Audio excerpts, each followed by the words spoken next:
Muy buenos días, amados hermanos y hermanas. Es un deleite el poder continuar con el estudio de la palabra.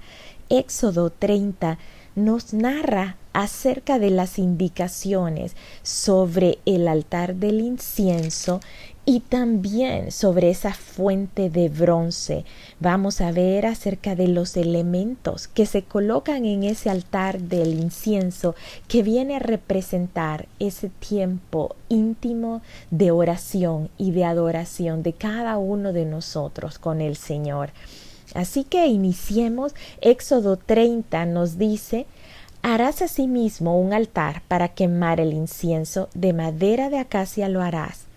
Da la longitud que viene a representar este mueble, un mueble de 46 centímetros por 46 centímetros, es decir, de largo y de ancho, y de alto es 92 centímetros. Es un mueble bastante pequeño que se haría de madera de acacia, como son hechos todo el mobiliario que está aquí en este tabernáculo. Recordemos que la madera de acacia es una madera que venía del desierto, de un árbol que florece mucho junto al agua. Es una madera bien resistente, perdurable, y en hebreo, pues la palabra que se usa para describir acacia es incorruptible. Así que esto simboliza la humanidad de Cristo, quien resistió las tentaciones y el dolor del juicio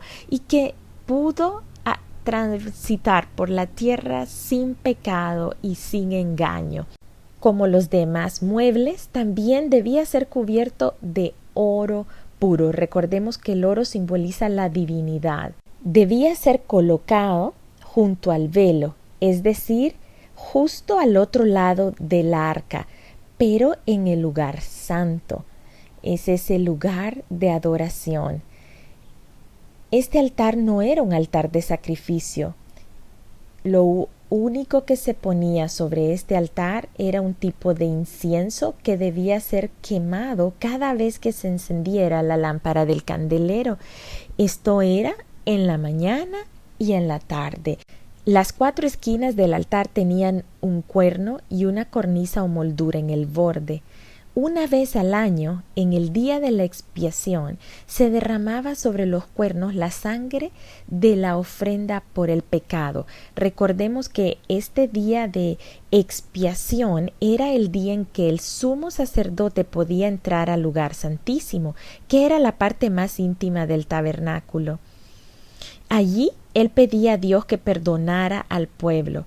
El día de expiación servía como un recordatorio que los sacrificios diarios, semanales, mensuales cubrían solo los pecados de una manera temporal. Así que este día de expiación venía a apuntar a Jesucristo, el perfecto Redentor, que quitaría los pecados para siempre. Expiación significa el pago de culpas por la realización de un sacrificio. Estaba relacionado con el borrar el pecado o cubrir el pecado, y esto se hacía por medio de un tercero. Recordemos que era por la sangre derramada de una víctima, en este caso un animal, pero cuando Jesús vino a la tierra, Él mismo fue el sacrificio. Su sangre fue la sangre que pagó el precio por nuestro pecado, esa deuda que nosotros ya teníamos acumulada. Así que este altar de incienso tenía esos cuernos en las 4 esquinas, y una vez al año el sumo sacerdote venía y derramaba sangre sobre esos cuernos, la ungía de sangre. Los cuernos significan poder, así que en este altar de incienso estos cuernos simbolizan el poder de la oración. Seguidamente, Éxodo 30:11 nos habla acerca del dinero del rescate. Este dinero tenía que ver con ese día de la expiación.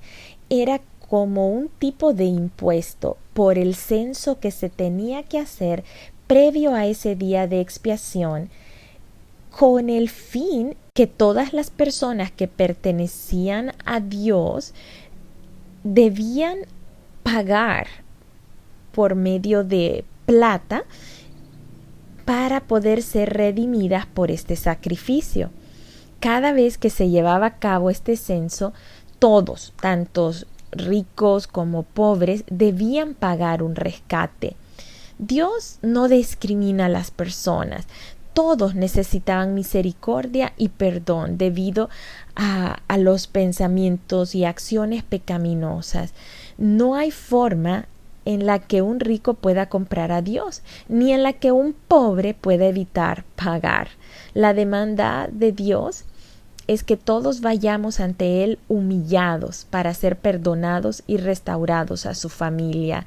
Esto es lo que sucede el día de hoy. Nosotros no tenemos que pagar un precio, así como en este tiempo que debían pagar con plata. La plata significa la redención. La plata significa ese pago que Jesús iba a hacer para librarnos de los pecados. Es el rescate que Jesús mismo dio para poder liberar a nosotros que estábamos cautivos. Es decir, con esta plata se está dando un símbolo que Jesús pagó un precio bien alto por la vida suya y la vida mía. Así que cada vez que se iba a hacer esta expiación, pues el Señor ordenaba cuándo se iba a hacer este censo. Y este censo involucraba ir a contar a cada persona, y cada persona tenía que dar un pago para ser, digamos, incluidos en esta expiación. Nosotros, una vez más, no necesitamos pagar nada. Jesús ya lo pagó, pero sí necesitamos ir a Jesús humillados, presentarnos delante de Él y abrir nuestro corazón para ser incluidos dentro de ese pago que Jesús ya hizo por nosotros. Jesús ya pagó la cuenta. Luego se nos habla de la fuente de bronce. Esta fuente de bronce está afuera del tabernáculo de reunión, entre el altar del holocausto y ese tabernáculo de reunión. Se le conoce también como el lavacro, y dice que la base debía ser de bronce. Recuerden que todo lo que está afuera del tabernáculo de reunión, de esta tienda de reunión, todo lo que está en el atrio, viene a ser de bronce, porque el bronce representa el juicio. Todo lo de afuera de la presencia del Señor tiene que venir a ser parte, a formar parte del juicio de Dios. El bronce representa el juicio. Por tanto, el mobiliario que está dentro del tabernáculo de reunión representa la persona de Jesús, y lo que está afuera, ese mobiliario, el altar del holocausto y esta fuente de bronce, representan la obra de Jesús, porque Jesús, su sacrificio representó eso, el juicio de Dios. Cumplió, pagó por medio de su sacrificio este juicio que nos correspondía a nosotros. Así que los sacerdotes, después de hacer el sacrificio en el altar del holocausto, el sacerdote se lavaba en la fuente de bronce. Este lavado purificaba al sacerdote y lo preparaba para poder ingresar al tabernáculo. Jehová dijo que el sacerdote debía lavarse para no morir. La fuente de bronce se hizo de espejos de bronce que donaron las mujeres. No eran unos espejos como los conocemos ahora, con cristal, pero el bronce estaba tan finamente pulido que reflejaba imagen, así que tiene una superficie brillante y espejada que podía ayudar al sacerdote a lavarse a conciencia y a recordarle que Dios mira el corazón más allá de la apariencia exterior. Así que ellos debían lavarse, dando a entender que estaban siendo purificados para poder entrar a ese lugar santo. Hebreos 10:22 nos habla acerca de esto. Es bien interesante que nosotros podamos reconocer que hay una diferencia entre el altar del holocausto y este altar del incienso. En el altar del holocausto, nosotros podemos recordar que Dios se ocupaba del pecador. Él, en el altar del holocausto, lo que se trataba era el pecado del ser humano. Es el sacrificio que debía hacerse para quitar ese pecado del ser humano. El altar del incienso ahora nos señala un lugar que está más bien en el cielo y en la santidad. El altar del holocausto nos ilustraba la obra que Cristo hizo por nosotros aquí en la tierra. El altar de incienso nos está enseñando la obra que Cristo está haciendo por cada uno de nosotros hoy mismo, hoy allí, pero en el cielo, porque su lugar es allí, a la diestra del Padre. Él está sentado en lugares celestiales y nos habla que nuestras oraciones son aceptadas delante del Señor porque Cristo está intercediendo por nosotros y nosotros podemos participar de oración y de adoración porque Jesús permanentemente, así como este incienso, está permanentemente emanando ese olor agradable al Señor, esa oración y adoración al Señor. Y el Señor, cuando nos mira a nosotros, mira a Jesucristo. Así que Jesús ora por nosotros continuamente. Él es el que verdaderamente alaba a Dios y ora intercediendo por nosotros. Él es nuestro intercesor. Por eso es que Él es el único camino para llegar al Padre. Si necesitamos de Jesús, claro que sí, nosotros mismos no podríamos, porque nuestro lugar, nuestra limpieza fue obtenida y fue conquistada por medio de Cristo Jesús. Hebreos 10:22 nos dice: acerquémonos pues con corazón sincero, en plena certidumbre de fe, purificados los corazones de mala conciencia y lavados los cuerpos con agua pura. Así que este versículo viene a representar precisamente lo que estamos viendo en Éxodo 30. Nos dice que nos acerquemos a Él con corazón sincero, en plena certidumbre de fe, que nos acerquemos por medio de esa oración íntima, por medio de esa adoración, que como ese incienso es un aroma agradable al Señor. Y dice que debemos ser purificados los corazones de mala conciencia y lavados los cuerpos de agua pura. Así que sí, está hablando también de esa fuente de bronce en que los sacerdotes debían purificarse. Y cada uno de nosotros hemos pasado ya por el altar del holocausto cuando abrimos nuestro corazón a Cristo. Ese altar que está fuera del tabernáculo, está allí en el atrio. Ese sacrificio ya ha pasado. Tenemos que pasar por esta fuente de bronce en que nosotros vengamos a purificar de toda mala conciencia. ¿Y cómo podemos hacer esto? Pues cuando nosotros venimos y confesamos nuestros pecados delante del Señor.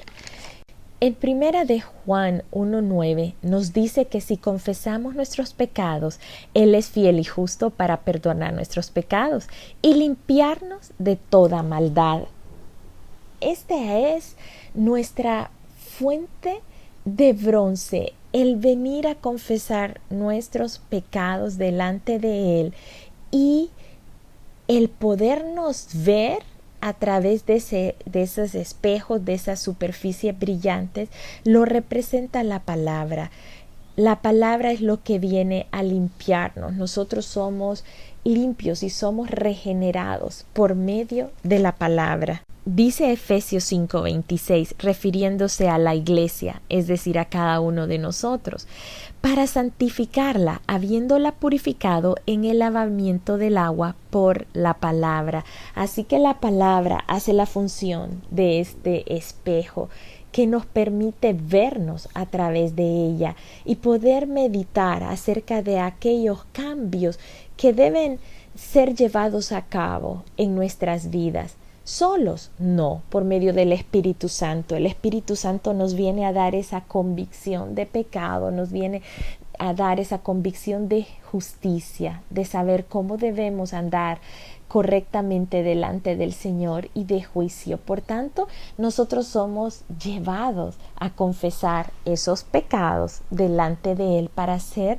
purificados y limpiados. Y de esta manera nosotros podemos presentarnos ante ese altar del incienso. ¿Para qué? Para que nuestras oraciones sean escuchadas. Nosotros venimos a este altar de incienso ya con un corazón puro, así como lo leímos en Hebreos 10:22. Éxodo 30:22 nos habla acerca del aceite de la unción. El Señor mismo les está dando la fórmula correcta para preparar este aceite de la unción y les dice que tomarían especias finas de mirra, de canela, de cálamo aromático, de casia y de aceite de oliva, y que haría un aceite de la santa unción, superior ungüento, según el arte del perfumador será el aceite de la unción santa. Con él ungirás el tabernáculo de reunión, el arca del testimonio, la mesa, los utensilios, el candelero, los utensilios del candelero, el altar del incienso, el altar del holocausto, con todos sus utensilios, y la fuente y su base.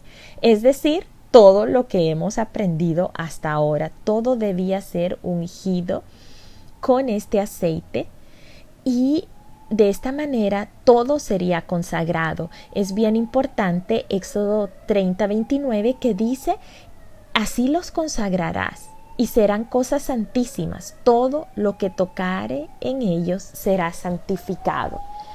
Podemos ver que si el Señor está apartando, está reclamando una pertenencia exclusiva de todo lo que hay en ese tabernáculo por medio de este aceite de la unción, ¿cómo el Señor no reclamará el que nosotros, siendo este tabernáculo, siendo nosotros el templo del Santo Espíritu, no debemos nosotros ser consagrados totalmente al Señor?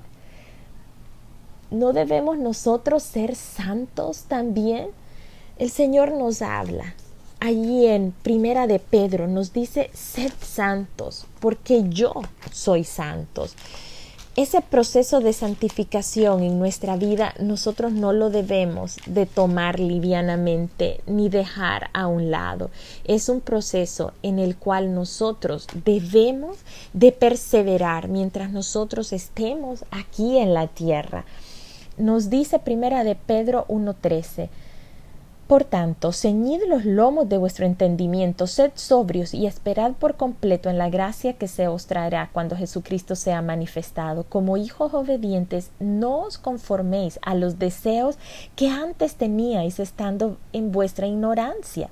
Ya no sigamos en aquellas maneras de pensar y de actuar conforme a lo que está en el mundo, sino como aquel que os llamó es santo, sed también vosotros santos en toda vuestra manera de vivir, porque escrito está: sed santos, porque yo soy santo.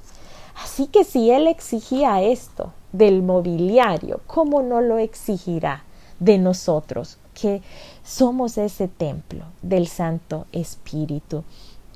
Así que esto no lo logramos, una vez más lo digo, en nuestras fuerzas. Es el mismo Espíritu de Dios el que viene a ungirnos. el que viene a derramar este aceite de la unción en cada uno de nosotros.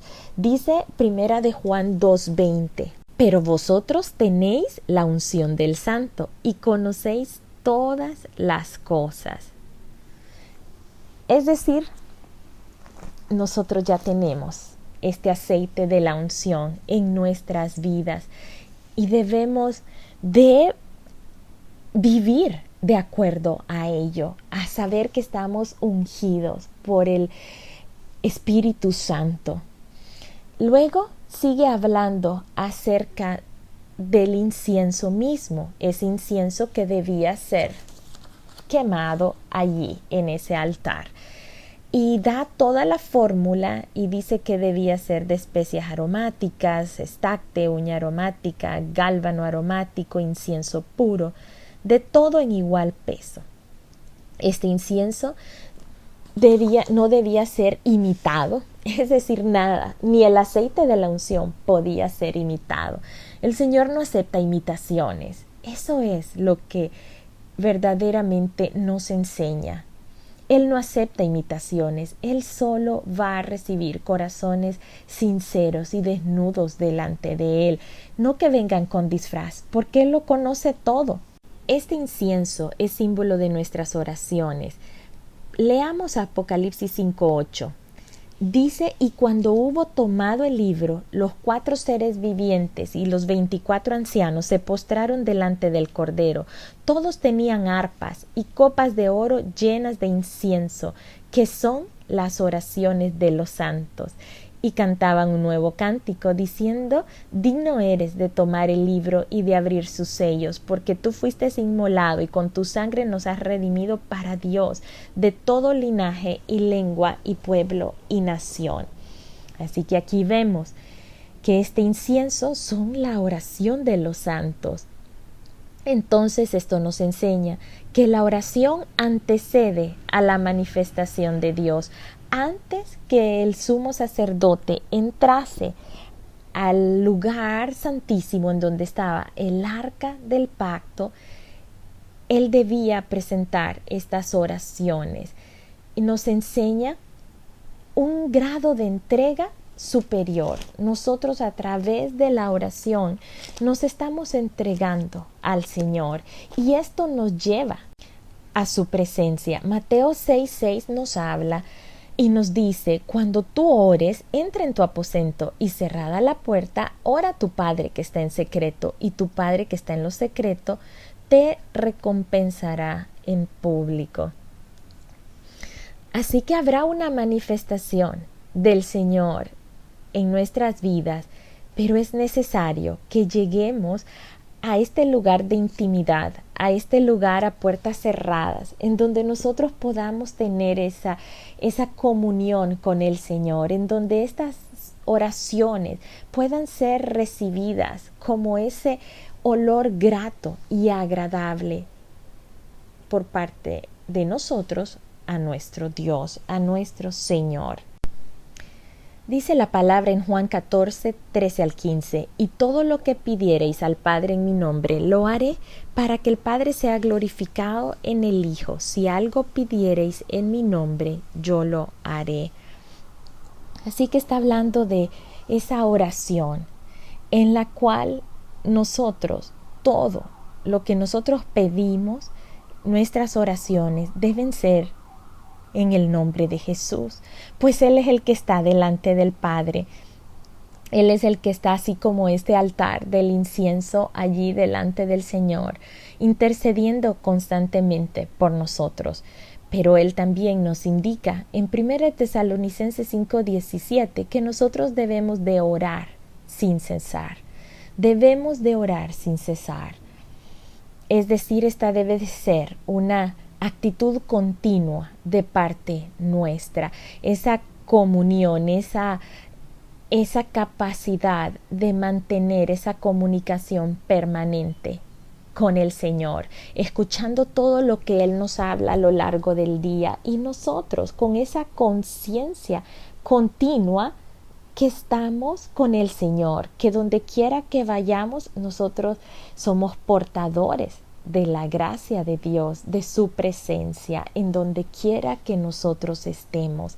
Es importante entonces, Éxodo 30, que nosotros consideremos que como sacerdotes, que hemos sido llamados por parte del Señor, porque Él dice que ahora nosotros, después que Jesús pagó el precio por nuestro pecado, nosotros somos sacerdotes, somos linaje, somos nación santa, somos pueblo escogido por Él. Así que como sacerdotes podemos venir a este altar del incienso a presentar oraciones delante del Señor, pero sabiendo que tenemos un intercesor permanente que es Jesucristo, y que si nosotros podemos hacerlo es por el camino que Jesucristo nos ha mostrado, es por ese pago de nuestros pecados, es porque nosotros podemos estar y vernos santos delante del Señor, vernos justificados por esa justicia que el Señor mismo, que Jesús mismo nos ha dado. Y para ello, para estar delante de ese altar de incienso, no olvidemos que fue Cristo quien nos redimió, así como dice de ese dinero de rescate, Él fue el que pagó ese dinero, esta palabra se cumplió, esa fuente de bronce nosotros lo tenemos en la palabra, en la que nosotros podemos venir y vernos reflejados y podemos confesar nuestros pecados para ser limpiados por parte del Señor, para poder estar en esa presencia permanente de Él y saber que ese incienso, esas oraciones, esa adoración de nuestro corazón es ante Él un olor agradable. Así que mis amados hermanos y hermanas, qué alegre es poder seguir escudriñando a través de estas escrituras, y que conociendo a Dios nos aprendemos a conocernos nosotros y podemos entender el propósito por el cual estamos aquí en la tierra y cuál es nuestra asignación. Este lugar, el tabernáculo, con todo y cada uno del mobiliario, debe venir a despertar en nosotros la conciencia de quién somos delante del Señor y lo que Él espera de nosotros, esa santidad, esa santificación, ese proceso por el cual nosotros debemos atravesar y permitir que sea el Espíritu Santo el que nos muestre y el que nos dé la facultad para poder hacer la voluntad del Señor. Que Dios les bendiga, mis amados hermanos y hermanas. Ha sido un gusto poder iniciar esta semana de gloria, esta semana de victoria, allí frente al lavacro, pudiendo ver nuestro reflejo en esa fuente de bronce y saber qué cosas nos hacen falta aún por limpiar delante del Señor. Que Dios les bendiga, mis amados hermanos.